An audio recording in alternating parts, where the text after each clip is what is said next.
So, welcome to everybody, Nia. Hey everybody, thank y'all so much for coming tonight. I hope y'all feeling good on this wonderful Saturday. This is a space curated for us to just be an exchange of brilliance, wisdom, words, magic.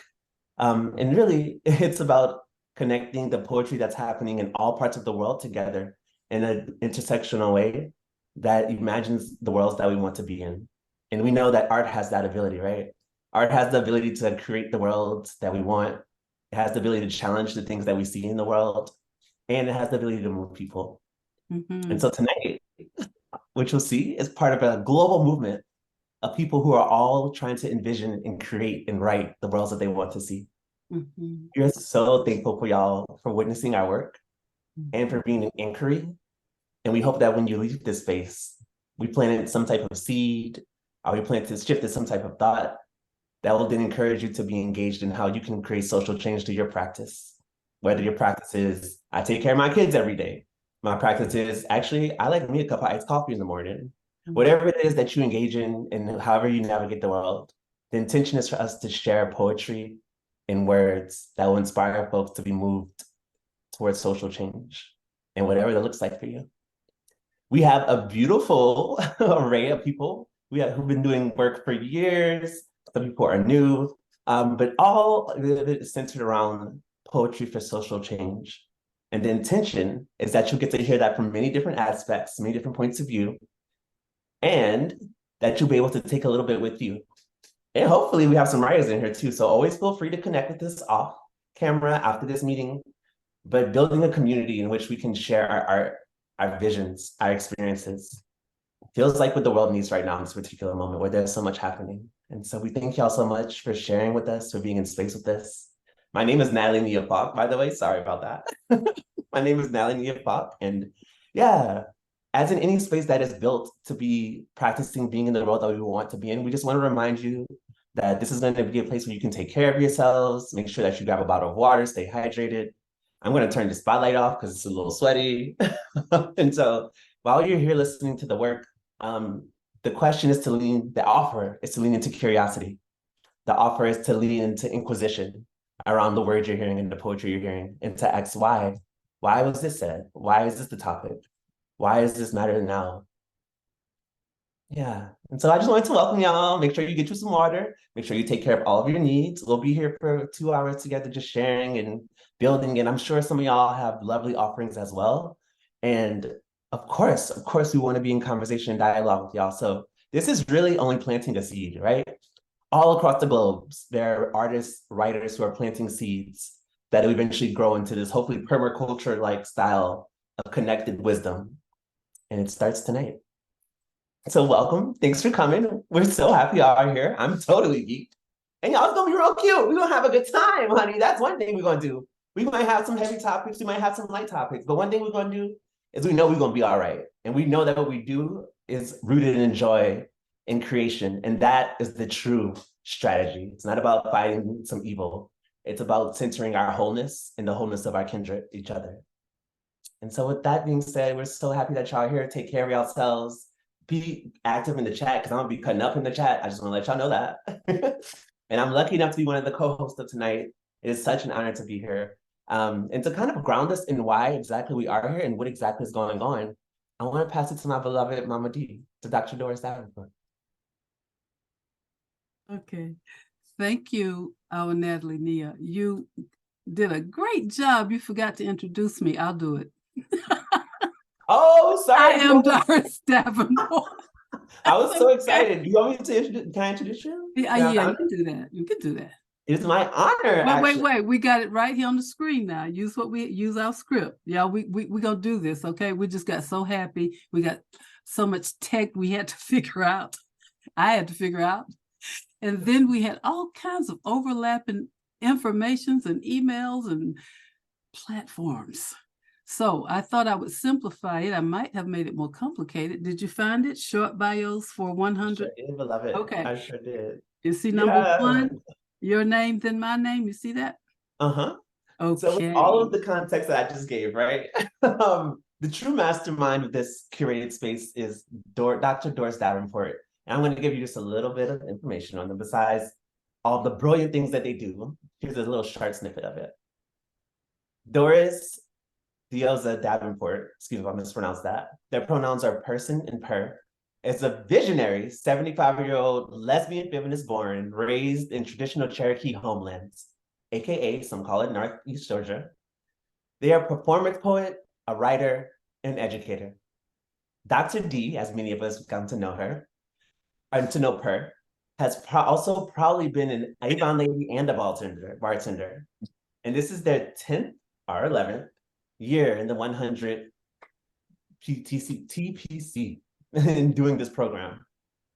And we thank Michael Rothenberg for that. And with that, I'll introduce y'all to Dr. Doris Davenport. Yay. This is Audrey's sister. Look.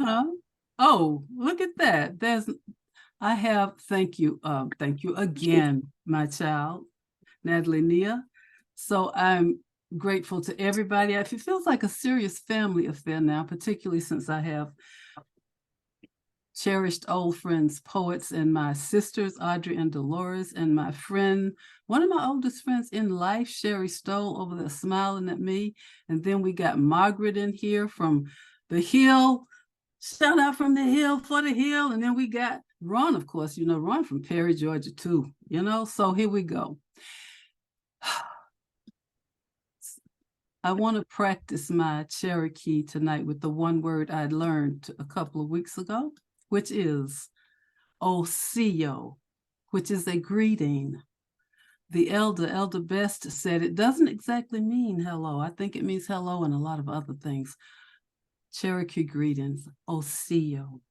Hello and other glad greetings in the Cherokee language. Greetings to all of everybody everywhere in the international languages and in all the spaces that we can reach.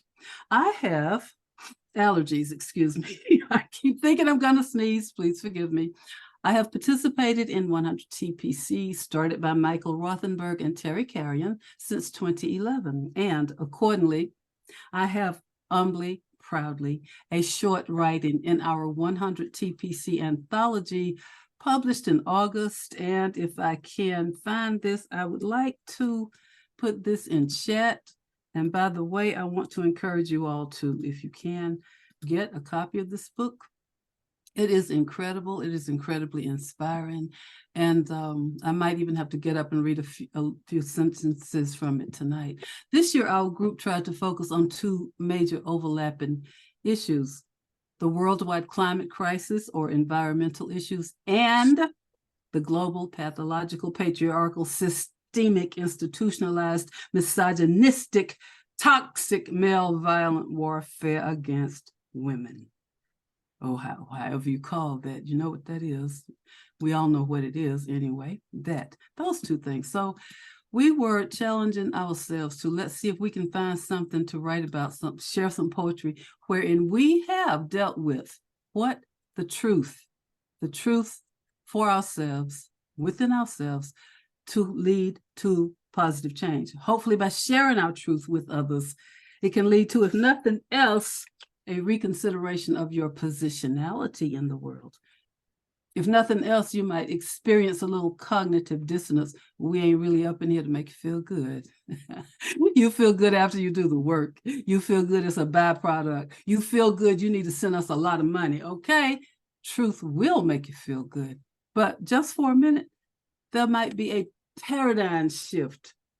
And in that moment of it shifting, it's sort of like, you're standing out in space on nothing because a different truth has been revealed. Of course, that's a mighty big hope for us to do, but Michael Rothenberg thought that we could do all that with poetry. And I honestly, humbly think we can too. We can change ourselves and thereby the world. So the 6 of us tonight started with ourselves, truth, change, hope. We are dedicated tonight to the memory of Michael Rothenberg, whose dates are February 17th, 1951 through November 21st, 2022. Dedicated to Michael with hope for sustainable, one of his favorite words, constructive change through poetry. To get us started, I will share a poem for context, a really short one. Then we will flow in this order: Mitsuye, Ron, Jessica, Nia, Chrystos, and a conclusion with me. I want to invite you all to, as they say, blow up the chat, put words in there like that, don't like that, hush, say it again. Yeah, you know what I'm saying. Just put stuff in the chat to keep us going and let us know you're listening. And I think that this poem, which is from my new book, Testimony, some of you have that book, I think. Thank you very much for having it. Some of you have that book, and I'm trying to find chat. Where's chat? And it is on page 8 in that book. Here we go. Okay. And here it is in chat. The information's in chat. Thank you so much. Here should be hyperlinked. I don't know if it is or not, but anyway. I think this poem is an analogy for all, an analogy comparison for all oppressive systems, because all oppressive systems and individuals are socio-psychopathic bullies. Yes, classism is a bullying of those who have less, and so on. So this is called My Career as a 13-Year-Old Bully. Did not last very long. That Halloween night, my two besties set me up to beat up Deanie. Then, as I did, or I tried to, they ran on off home as Sammy, Deanie's Big Mac truck-sized brother, charged from the darkness with his fist, and upside my stupid 13-year-old head it went. So that was that. I got what I deserved. I still feel bad today. Anyway, so what I wonder now every day, I wonder what kind of international sadistic male-sourced dis-ease requires endless debasement and abuse of females, defilements of the earth. How does that make them feel good? Why? That giant fist from the universe gonna go upside their heads one day real soon. Smite them, Lord. Coming one day real soon, just like Sammy came for me.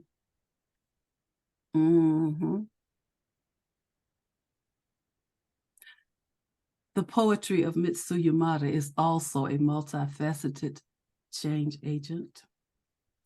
Ron, if you could drop her longer bio in the chat, that would be wonderful. Please. Hi, Doris. Hey. You look beautiful as usual. Yeah. Hey, Mitsuye, I got to introduce you. Hold on. Mitsuye is here live. She ran to go. I love it. I got to brag about you a little bit, okay? Mitsuye Yamada is an acclaimed poet, essayist, educator, feminist, and a fierce human rights activist. Mitsuye is also a mother, grandmother, mentor, and friend. And we are celebrating her 100th birthday this year. Happy birthday again, Mitsuye. I have known and cherished Mitsuye and her poetry since the mid-1970s. And in my factual opinion, she is one of the best poets ever. I am honored and grateful to her and her daughter, Hetty, to have her presence at this event. Now you may speak, please, madam, in all your wonderfulness. Mitsuye. Thank you. Thank you, Doris. You look beautiful as usual. I recorded a video for today because, well, actually, Hetty did. And it's because at my age, in my limited vision, live reading can be quite challenging. So here it is. Thank you, Doris. And thank you for inviting me. It's always a privilege to read with you and in your programs. I just love Doris. We go way back. So for today, I have chosen a few poems to read. With Amnesty International, I worked on behalf of political prisoners worldwide. And after Amnesty, I worked with my brother, the Reverend Michael Yastake, and his Interfaith Prisoners of Conscience project toward their mission to mobilize support for the release of political prisoners in the United States and to monitor the treatment of those prisoners. One of the group's sponsored prisoners, Susan, was held for a time in a high security unit. This underground unit used techniques such as sleep deprivation and sensory deprivation to break their spirits and keep them unstable and passive. Susan later wrote to me in a letter from prison, quote, "Poetry has been my spiritual guide throughout my incarceration. In the darkest of times, I turned to Neruda and Hikmat and Rukeyser and Ritsos and Chrystos and Whitman." Susan's letter inspired my next poem. I wrote this in the voice of a prisoner. It is from my book, Full Circle, and the title is Neutralize. They mean to kill the sentient being in me. Neutralize. White, white. No poetry in white floors, walls, ceiling. White, white chairs, tables, sink. White. Only when I close my eyes do I see beyond the white windowless walls, remembering springtime of lacy trees, lightly green against baby blue. Silence, more silence. To drown out the incessant silences, I fill my inner ear with robin songs, melodious and soothing. But how to quell deafening non-human screeches and scraping sounds bouncing off the walls, dull smells of dead air in the ceiling, but through the olfactory nerves in my mind, I can tickle with the zest of lemon, sweetness of wildflowers. Willfully bland diet aimed to erase use of my tongue, add a pinch of salt with the taste of sweat or even blood anywhere on my body, remembering the taste of cheese. One human touch allowed. My own arms enfold me, my fingers move over my sagging breasts, my nipples and soft parts of my body respond. They mean to neutralize me, but poetry keeps me alive. I especially wanted to read that poem today because of the nod to Chrystos.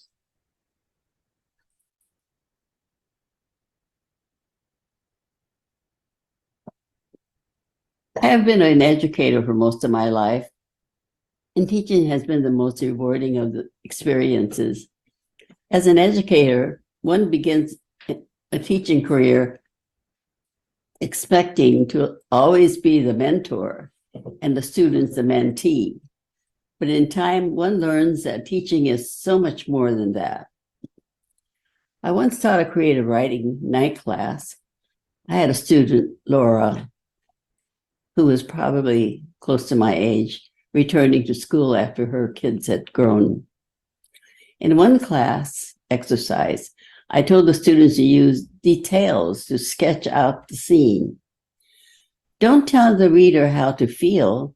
Don't say it was so wonderful or so terrible. Let your reader feel it for themselves. My student, Laura, a mild-mannered student who spoke softly in German accented English, brought her writings to share with the class.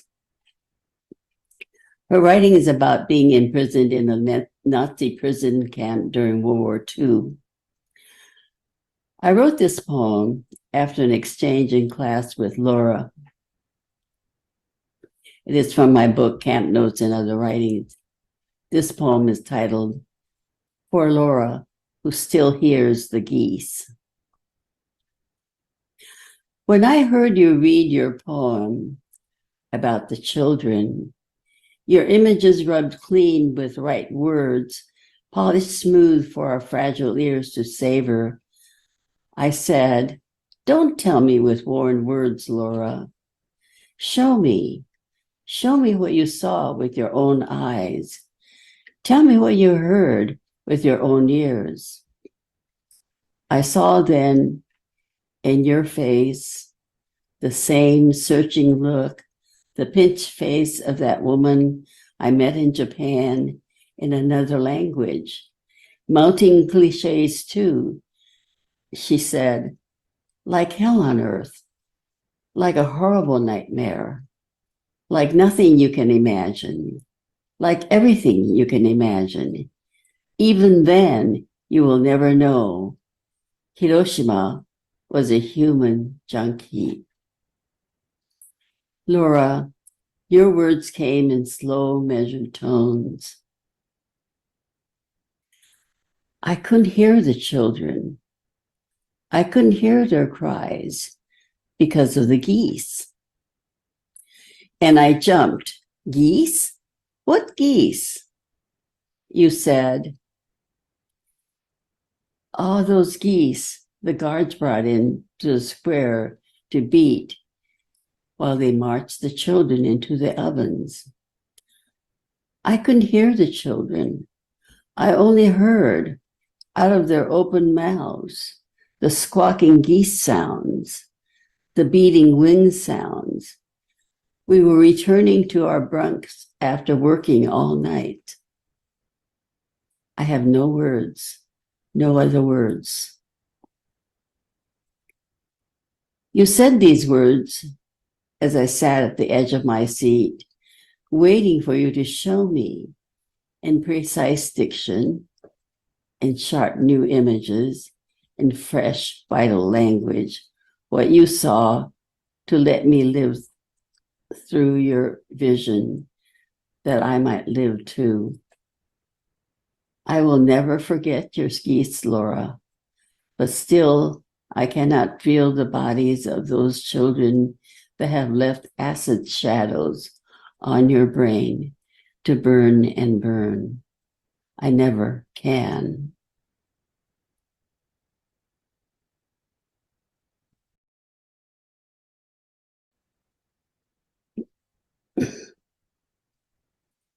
Oh, well, and so many children in the world are suffering today terribly as innocent victims of war. This event, 1,000 Poets for Change, we do have an ability to, an obligation really, to speak out for change. And this same theme of the power of the written word, I wanted to close on a lighter note. My next poem from my book, Full Circle, is titled Being a Poet. What I love about being a poet, when I put words right next to and under one another, in no particular order, like Millie Angstrom, Mammoth, Marimba, and sensational sacrosanct senses, just because I like the sounds of M's and S's. Critics read them, puzzle over them, understand them, and then write pages and pages about what I mean.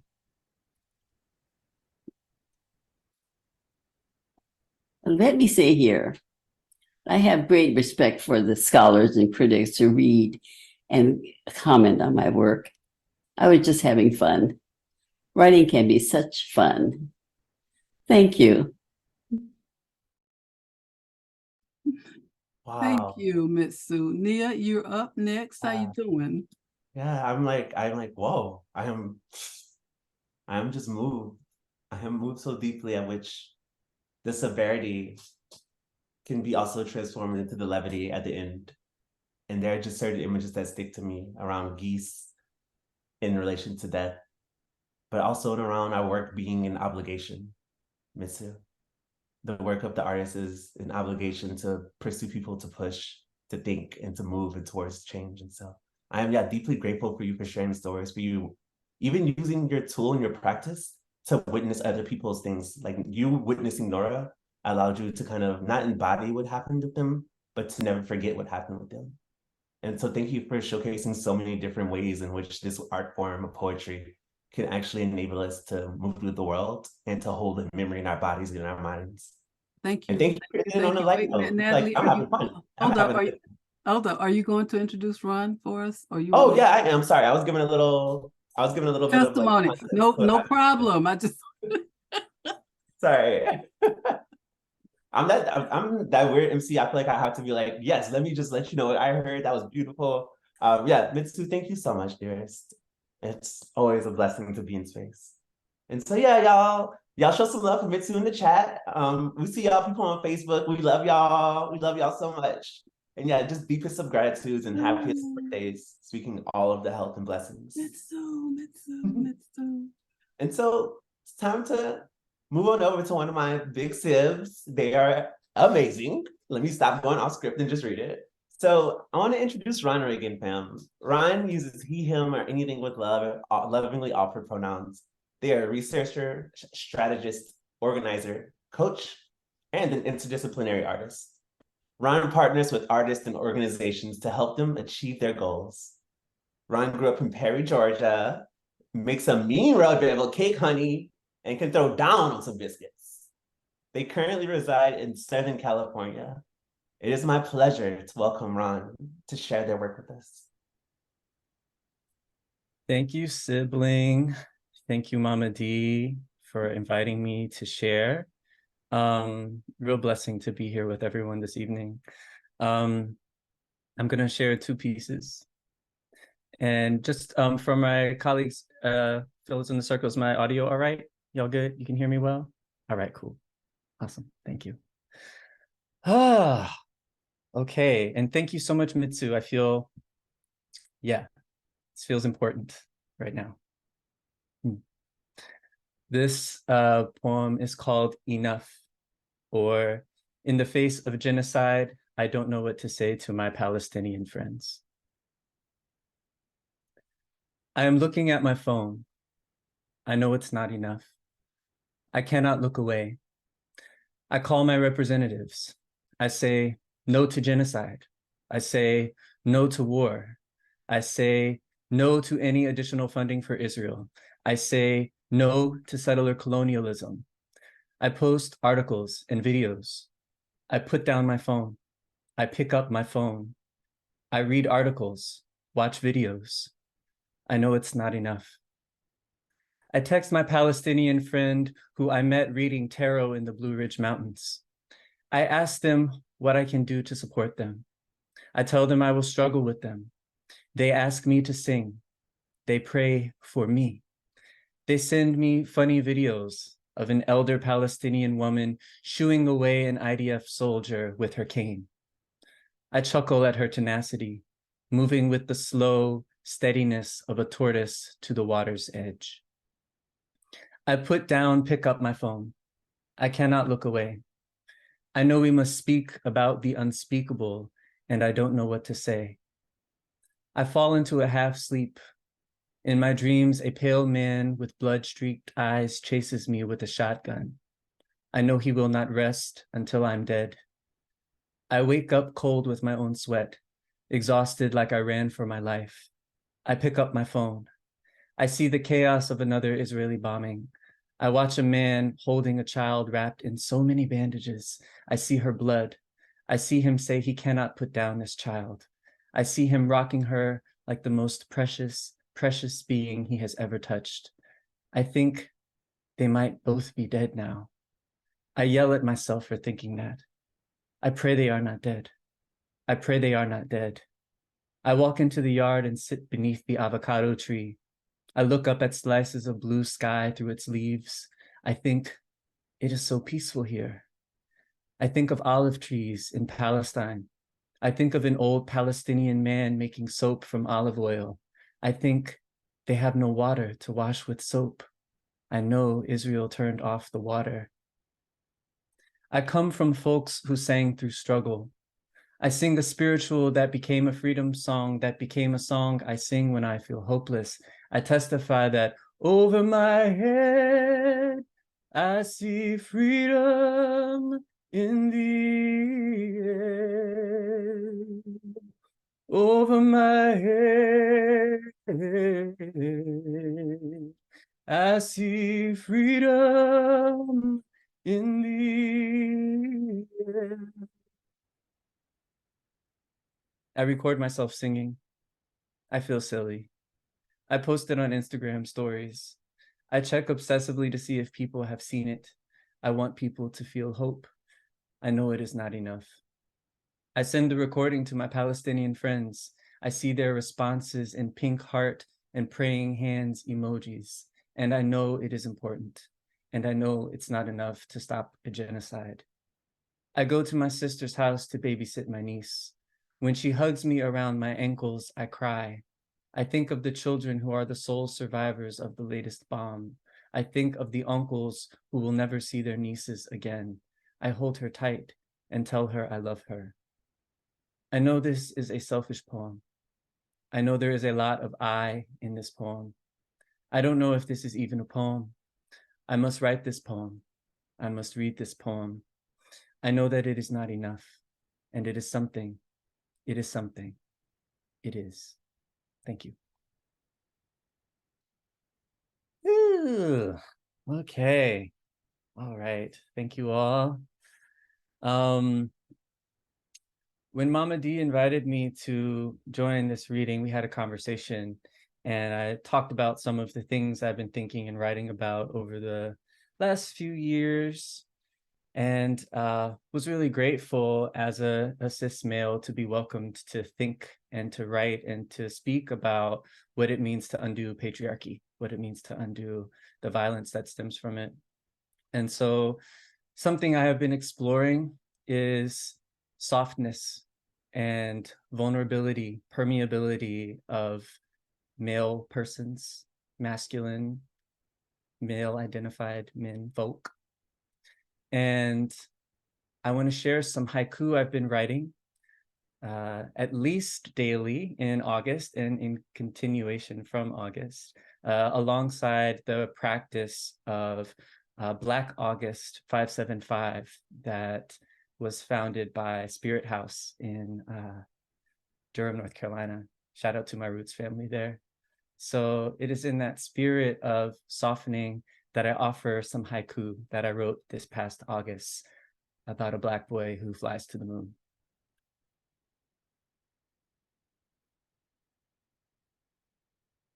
Once upon a spring, a Black boy flew to the moon, sprouted wings, and whoosh. His moon landing was silent. No thudding, no howls, no whispers, no song. How he breathed up there, no one knows, but he came back floating, not walking. Moon skin, moon lips, moon fingers, moon marrow, moon braids, moon shadows, moon teeth, moon underfoot, moon overhead, moon about town, moon in the belly. Dark side of the moon could well be ocean bottom, floating either way. Why the moon? Why not mountaintop, island shore? Moon was my first love. Now, moon dew dusted, the winged boy hovered about, reflecting the sun. Moon divinity, spirit of the dark ocean, same room, different doors. Should you find yourself suddenly able to fly, where would you go be? Before ascending, you must release everything, all that holds you down. Moon dust, moon water, moon mud, moon ice, moon rock, moon dew, moon silt, moon stone. Thank you.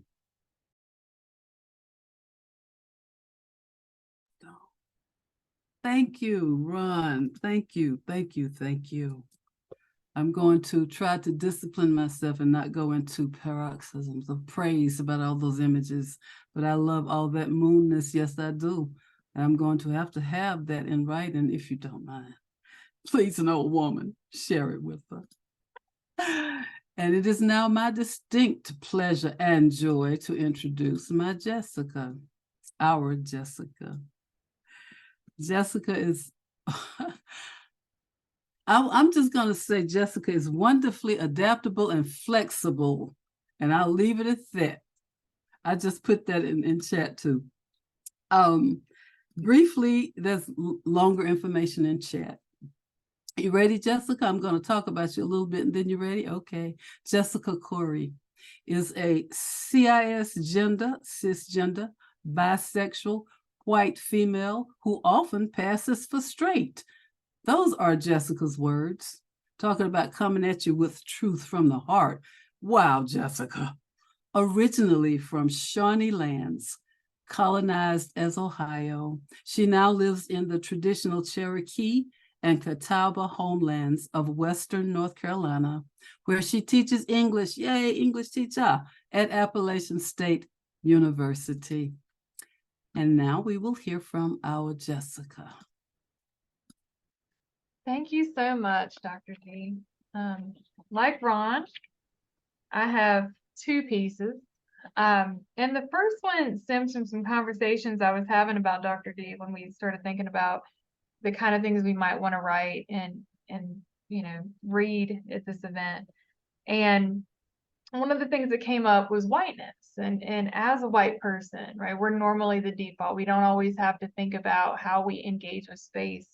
And I think for a lot of white folks, you know, myself included, we can see that like white supremacy, right, is a driving force behind a lot of the things going on in the world.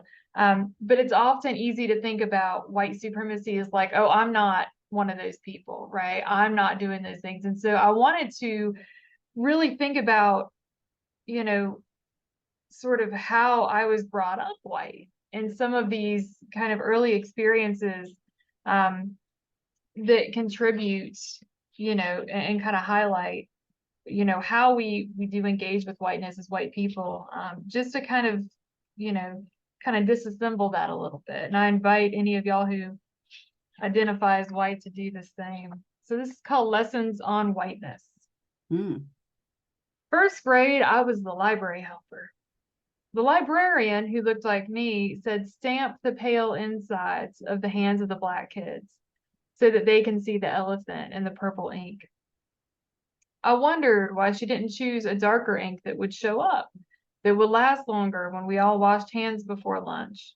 Why she didn't give them a choice. But I learned that being white was following orders from other white people, stamping the insides of my classmates' sandy palms where their reading rewards would be hidden from others' eyes. Sixth grade, just before we moved from our mostly Black Columbus, Ohio neighborhood, I asked my parents why my friends wore Nikes and I had Payless, why their moms look elegant with colorful nails and fancy hair, and not a box of Clairol and a bottle of Sally Hansen from the dollar store, why their dads wash their cars on the weekends instead of working on them. And instead of being told that we were poor, or introduced to respectability politics, or told that everyone deserves to look and feel good and that looks different for everyone, I was told that my neighbors were squandering their money. I was taught that being white meant hoarding wealth and resources and refusing self-care and rest and denying beauty just for beauty's sake. My teenage years, my father joked about his coworkers, men from Somalia and Nigeria. He claimed shut down his shipping dock at noon each day with their prayers. I watched him visit Zion Baptist on Easter Sundays when he wanted to hear the good music and marvel at the women's hats, but then would return to his frozen chosen Methodism with their too many potlucks the rest of the year. I learned that to be white is to self-segregate, to maintain the status quo, to keep praying to those images of white Jesus. Adulthood, leaving my father's funeral, I noticed the near total absence of men darker than him. This pathology that whiteness had carved left a hole that community couldn't fill.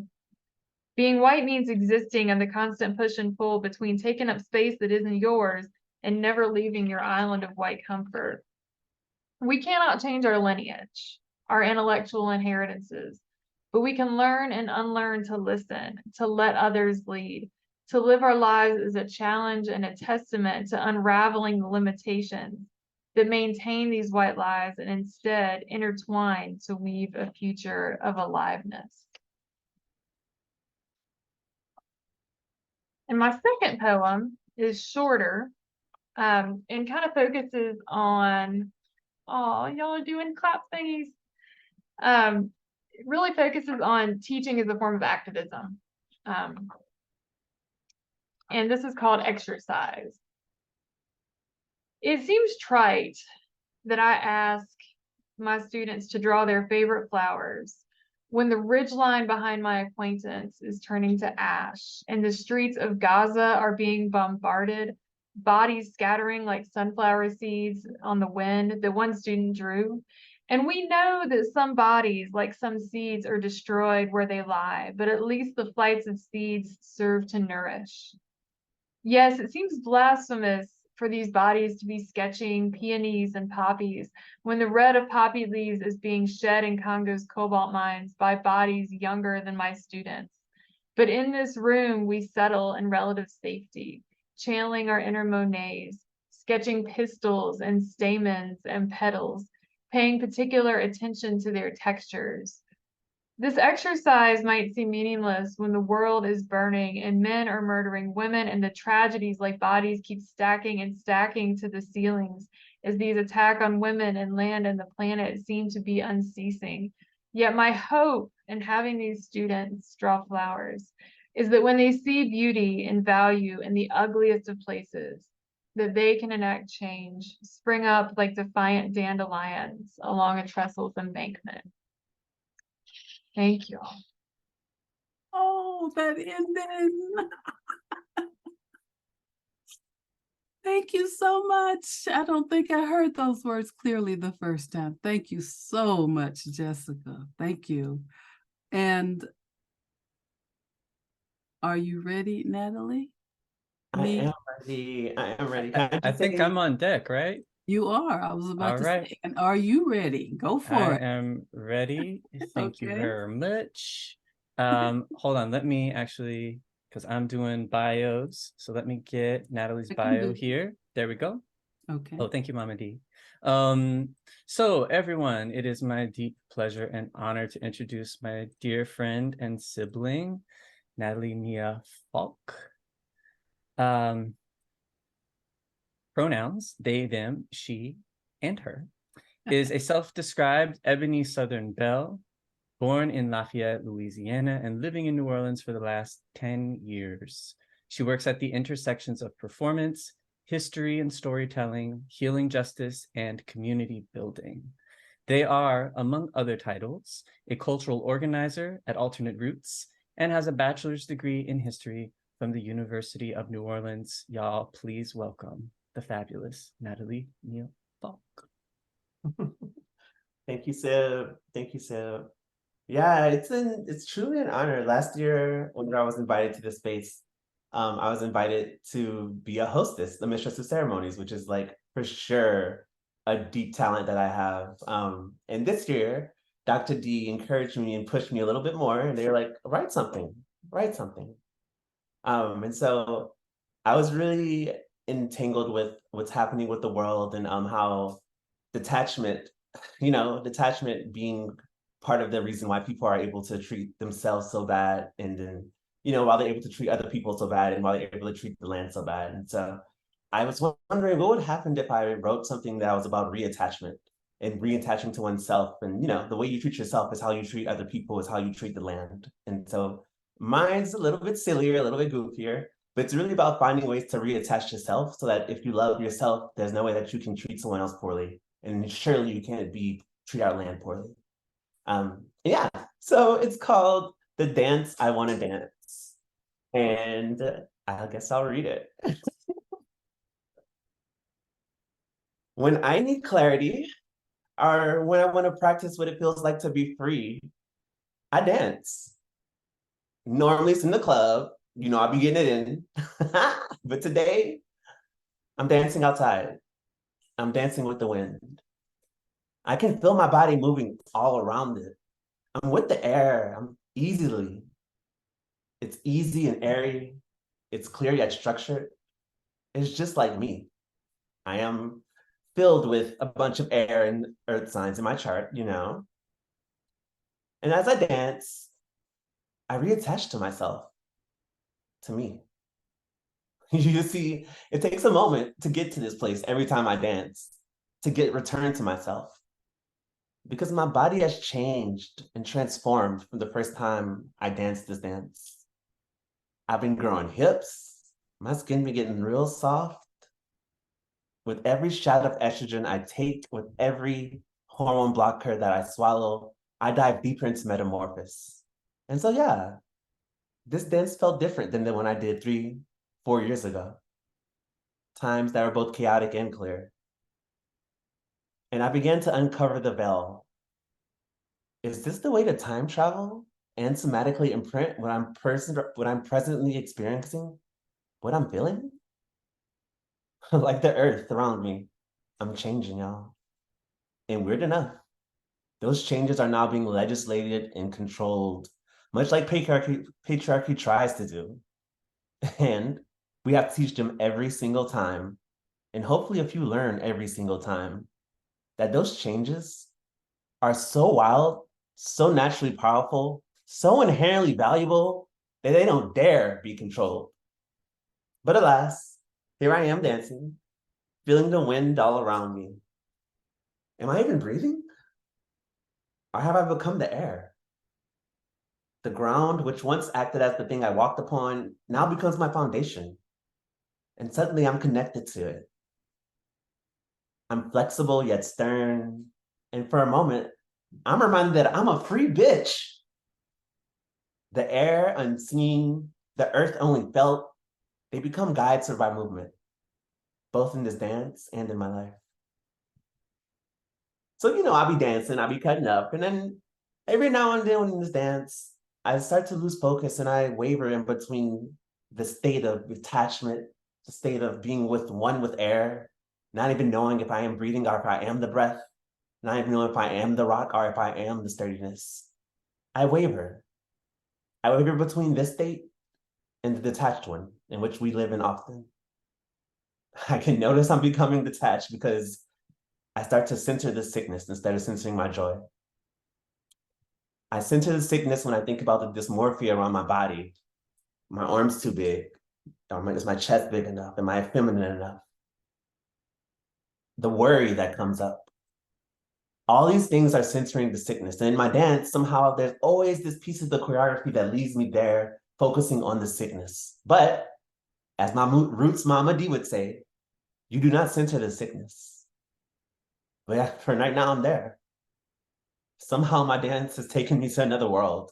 The land is warped, the air is thick, but not with some New Orleans humidity, honey, but with some smog. My dance becomes something new, something that I know has been there before. It's sloppy, sad. Wildly, I was just dancing in a world where I was ultra instinctive and nothing needed to be thought about. But in this dance and in this world, I have to pause. I paused the choreo to remind myself that I am not dead. Here in the natural blending of the earth and the air that was happening just 2 minutes ago is no longer present. And there's an isolation and separation that I have to force myself through. It is here normally in the process of this dance that I go through the natural analysis movement to get back to my truest self, because there are tools and there are things that one has to do, and we've been taught them, and we've been taught them because they work for our ancestors, because they work for me. But I get mad because I want to just be happy and dance, but I know I got to do the work. So I start here. I was told once that our bodies in the natural world have spent eons finding balance and guiding itself to evolve and to maintain homeostasis. And then, of course, you know, out of nowhere, someone's dance manifested that man versus nature was a thing, a literary trope to be played out in the literary world, in the literal world. As if my body, my people, my identity could ever be concerned with your literary tropes, bitch. This dance is joined by another dance called Man versus Man, a sign that for sure the writing, the creation, and the imagination that would happen over the next 100 years would be devised in ways that would tear us apart. And well, detach us. And in 2023, this wayward waltz birthed 500 plus bills telling me how I can be in relationship to my body. Trans women, cis women, all women are in solidarity with the natural world. Because instead of man versus nature, or man versus man, some of us at least, know that there's another dance to be done. A bountiful ballet, first position, is man with nature. Second position is man with man. It is patriarchy that choreographs against nature and natural law, even when they see it hurts us all. It's at this moment that I realized I've stopped moving. I'm not even dancing. And at one moment, I was the air, so I didn't have to breathe. But in this moment, I'm not breathing at all, but I'm also not the air. I'm just not breathing because I'm anxious. This isn't like before when I was the air. No, no, no, no, no. I am reacting to what's around me. Oh, I know what's going on. I've reached the 8 count that calls for a regrounding in my dance. Because that's what you do when you don't recognize your own dance. When you don't recognize your movements. When you can't feel your breath. My big sister Aisha Rashid taught me, you gather tools, information, and resources from your biological family and your chosen kin, your ancestors, and you cut a pathway for yourself in this life. And after you gather those tools and resources and information, you've cut your pathway, you return to center. So when I'm not feeling the breath, when I'm not feeling the movement, when I'm not feeling like I'm in myself and I'm in that dark world, I return to center. In the present moment, I shake my head and I slowly start to sway. I'm like, you can't live in this other world forever, girl. Come on, get it together. And I realized I don't want to be like those whose capoeira is bent upon going against. I want to dance with nature, with myself, with my people. I want a symbiotic partner on the dance floor. I want the mountains to teach me to stand tall in my posture with pride as I dance. I want the river to remind me of the expansive speed and the flow of my salsa step. Sometimes it's fast, sometimes it's slow. The fierceness of my twerk is maneuvered after the flickering, nimble, and brightly burning flame. That ass is shaken rapidly and then slowly, just like that fire on the candle. I want the changing of the leaves to remind me of how I genre blend my movements. The brown leaf is the Yoruba West African welcome dance. The orange leaf is a boom cack of a hip hop routine. Right next to it is a yellow leaf, a good old contemporary cut up. All of them with hints of green, all floating flawlessly on their own, but connected to the same tree. I allow things that don't serve me to fall like the leaves do. And that's the choreo. That's the choreography I want to be part of. And in the present moment, I'm moving. I'm finally back to that dance where I'm one with the earth and I don't know if I'm breathing because I'm actually the air and I'm letting things go that don't serve me. And I'm just getting it, y'all. I'm moving, I'm putting in work, dropping it like it's hot. And how would y'all say, Mama D? I'm cutting the rug. And so I will model what it means to dance with nature, dance with myself and dance with my people, not against it, not against them, because that is the dance that I want to dance in my lifetime. Thank y'all for letting me read.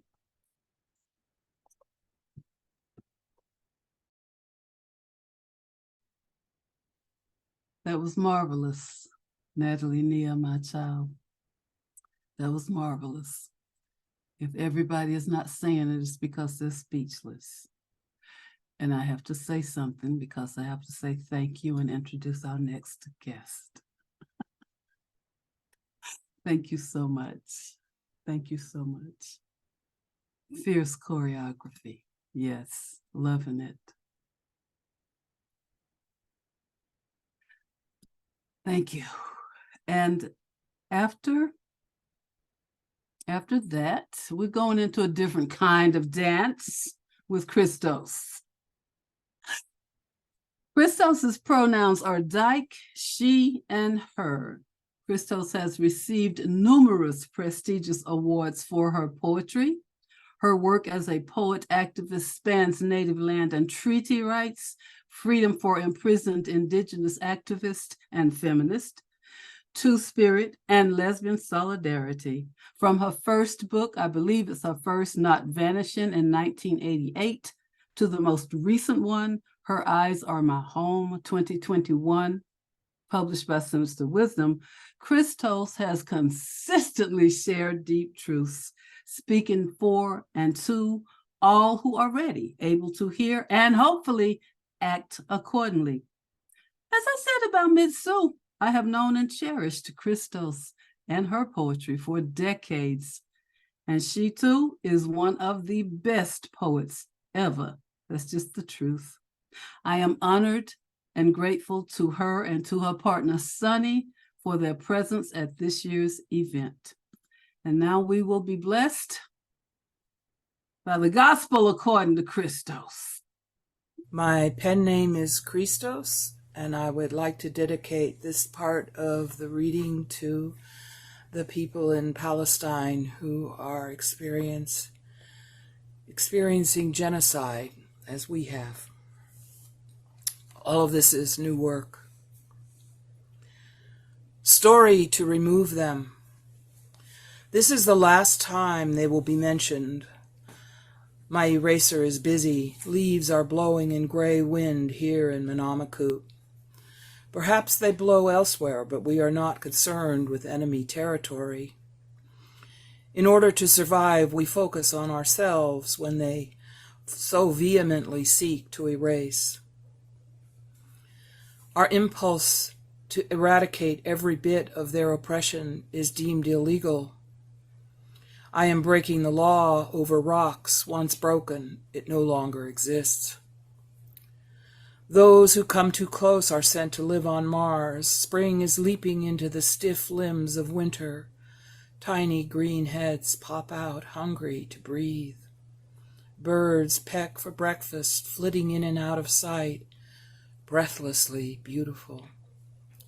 We are going for a ride in pearly clouds, wearing our best ribbon shirts, our feet tapping to the unseen drum of the sun. Up here, no one speaks nonsense. Soaring, we heal our sores. Along the way, we pick berries to pop into our mouths, sucking with pleasure. The sky is of space, endless and open. We are not reduced to chattel in her arms.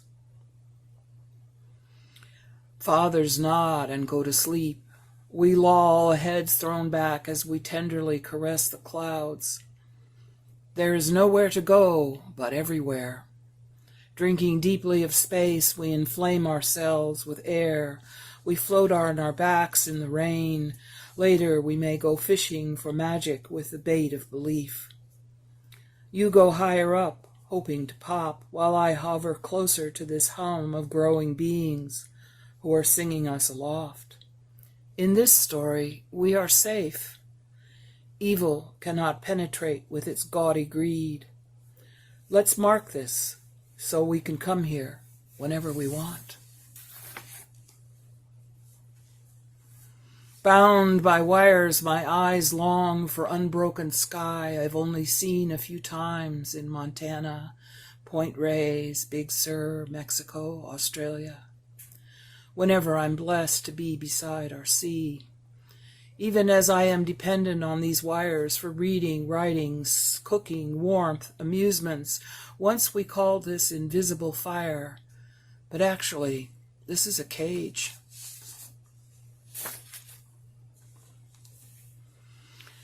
Slipping in so much blood of our country's beginning, which continues, I'm shocked when anyone is surprised by this gore. There was never a peaceful transition of power from Turtle Island into the USA. The translation of winning the West is murdering indigenous people and stealing their land. The translation of 40 acres and a mule is the same. We didn't vote for this. In fact, no indigenous person voted until after 1924. That is, to be clear, indigenous people had no say-so for over a century. The America I know was never great. It was and is a murdering fucker.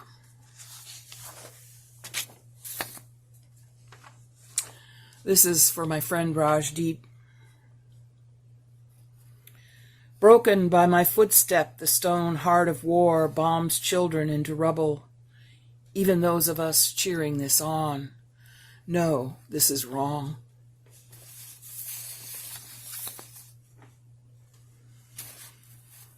In our entire past, we have not solved our violence. Occasionally on Christmas during World War I, there is a temporary truce.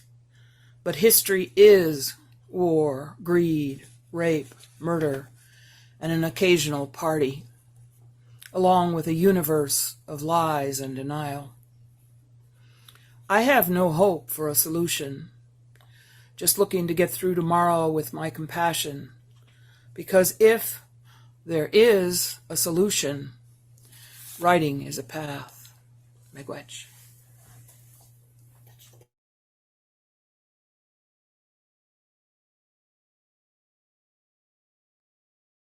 Wow, just absolutely powerful, Chrystos. I was consistently blown away by the historical grounding and the. Oh, sorry, Mama D. I'm so used to jumping in and giving analysis. Yeah, I just appreciate that deep rooted in historical analysis, but also speaking truth and like, yeah, some hoes, some murder motherfuckers. And I'll pause and I'll let you talk. I am just grateful for Chrystos's words, for her books over the years. Chrystos used to add in her books, she used to put in her books, and Chrystos, I hope you don't mind me saying it now, and I hope I don't mispronounce it, that she was Mnemone of the Mnemone tribe from Washington State. Correct me if that's not right. In other words, Chrystos has long been represented as an Indigenous person, and she has some hilarious poems and statements about what she ain't as an Indigenous person. I mean, I forgot which book it is. It could be in Not Vanishing, but look up Chrystos's work. It's what I'm saying. Look up her work. She brings it. And also the newest book is lovely too, the one published by Sinister Wisdom. And after Chrystos's video, we go now into the conclusion like this, with a few short observations from me. Again, from my book, Testimony. For everyone, become uncomplicit in wrongness. Uncouple yourself from oppressor ideology. You know what you must do, oh self-enslaved, comfortable one. You know what you must do.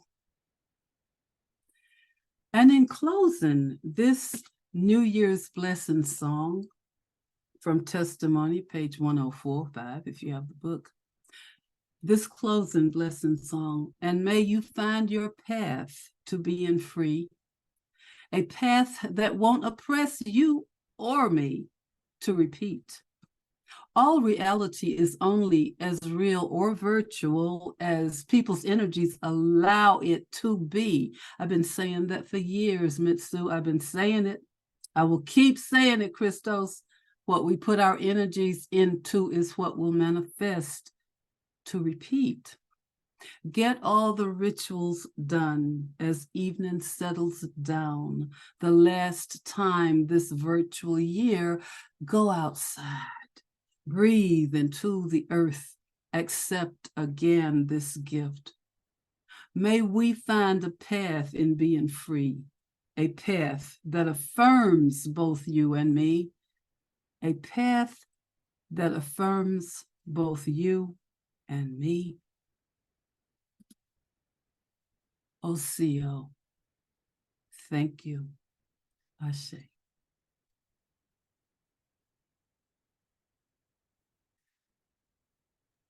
And Thank you so much, Dr. Davenport. Can we just take a second to honor and give you some affirmation for a second for just your leadership, your like grace. You're bringing people deeper into their practice, and for bringing us together for a night of bliss and learning. So just can we show some love to you? Amen. Ashe. Thank Thank you. you. Thank you. Thank you. Yes, yes, yes. Thank you. Thank you so much. And thank you everyone who attended. Hey, Sherry. Hey, Audrey. Hey, Hetty. I would like, with everyone's permission, though many of you are not pictured here, to just take a quick screenshot. And then that's it, unless you have some comments for the chat. Hey, there's Jonah. Hey, Jonah. Judah. I'm always messing up your name too. I'm so sorry. Hey, You got Judah. it plenty of times. Jessica's son. I met him some time ago. He was very little when I first met him. Hey, Judah. If there are no, Wendy. thank you, Hetty. If there are no final comments, hey, Miss Wendy. I want to say, hey. Wait a minute. Before we go, I have to say thank you, Miss Wendy. I have been acknowledging Michael Rothenberg, of course, and Terry Carrion, his wife, who did organize this, but our support is from Alternate Roots, our parent organization, if you will. And here's Miss Wendy Shenefeld from Alternate Roots. Ron is a member. Natalie Nia is a member. And I, of course, have been a member for over 25 years, one of the eldest members. And here is our Wendy, who is the mistress of cultural stuff and organizing and keeping me happy. Say something for us, Wendy, if you want to. Say hello. I am just so grateful to be able to. Dr. D knew I was kind of double booked. And, you know, Dr. D asked, as Dr. D can ask, it was like, you need to be here on Saturday night. And I was like, okay, I'm gonna call from the car as I go from A to B, please. And I ended up wrapping early. So I was able to get in and see, I think, starting with Ron, and it just so grateful. I'll go back and watch the rest, but I'm so grateful for the gift of tonight, and that it's recorded and we'll be able to access it and share it with more folks who may have missed tonight. So thank you to all of the poets that shared their work tonight. Really spoke to my heart in these really tough times, to be able to experience live poetry and hear folks writing and speaking from the heart is just such an important thing to feed my own personal spirit. And I hope that for other folks who are listening, that we find both some hope and just learning. I mean, I got to learn so much about my coworker, my teammate, Nia Faulk tonight. Thank you for pushing Natalie to write outside of work and activism, to really highlight those additional talents that we know Natalie has. So thank you, Natalie Nia. Thank you, Ron. Thank you, everyone, for sharing tonight. I am grateful. I'm grateful. And please forgive me and grant me grace, Miss Wendy. Miss Wendy is one half of the CEO of Alternate Roots. She just became she who runs stuff. Okay. We're gonna call it, we're using, because it's a long title, so we're using ICED. That helps you remember. Interim co-executive director with Paige Hareton. So thank you all for the grace of that in our moments of transition. Really appreciate y'all. Glad to see you. Well, again, peace and love and gratitude, especially to our Jessica, who became the hot mess tech person all by herself, never done it before, of course, with the backup of Hetty, our undercover, do everything wonderfully person. Thank you all. Thank you so much, Chrystos, again, and Sunny, and Mitsu, and Ron, all of you, my Natalie. We did this, didn't we? Yes, we did. That was so good. Well, I'm Yes, done. thank you, I'm thank you. gonna go. Huh? Anybody else? said want thank you, to- thank thank you. Okay, thank you. Did we get the screenshot? Did you get the I did screenshot, get Dr. one, D? but you actually had a picture up. I think I better get another one. Go ahead. You know how you like to look cute. Come on, Miss Wendy. I Come was on. just saying, you look cute too, though. Is this a scarf? Huh? That's a I start. know Dr. D is bringing it. Right, girl. I'm like, okay, boo, you could have told me. I was trying. Yeah, one We try. should get a screenshot though, boo. We should get a screenshot. I'm doing it right now. Everybody in it? Or that wants to be in it? Okay. Love you, Sherry. I see you. That's a nice picture, Sherry. Okay, then I'm gonna go ahead and see about. Dr. D, you gotta even count down from 3. You gotta do like I got to do what? Another one? you gotta count down, Mama D. You can't. You What? gotta What be do like 3, 2, 1, so we know what we look like. okay. About the picture. You talking about the picture now? Natalie wants, yes. Okay, here we Natalie go. wants to strike Here a we go. pose. All right, Right, 3, right. 2, 1. You're funny. Is everybody as cute as they want to be? Come on, get your son in here too, Jessica. Come on. Yeah. Yeah, get Judah. Is that right, Judah? He was in the last one, and he has like vampire teeth that he's insisting on wearing for the. Well, wear them. I like So, vampires. yeah, it's very fun. Be a vampire if you want to. Although usually they're red, but okay. Are you ready? 3, 2, 1. Oh, look at Natalie. Yeah. Okay. Mitsu, your jacket too, your overcoat is absolutely stunning. That pink looks so good on you. Oh my gosh. Oh yeah, Mitsu's ready to go out dancing if you wanted to. You know, in that outfit, she's ready. She's ready. We see you, Mitsu. I'm Right? coming to see you in January. At least that's my hope.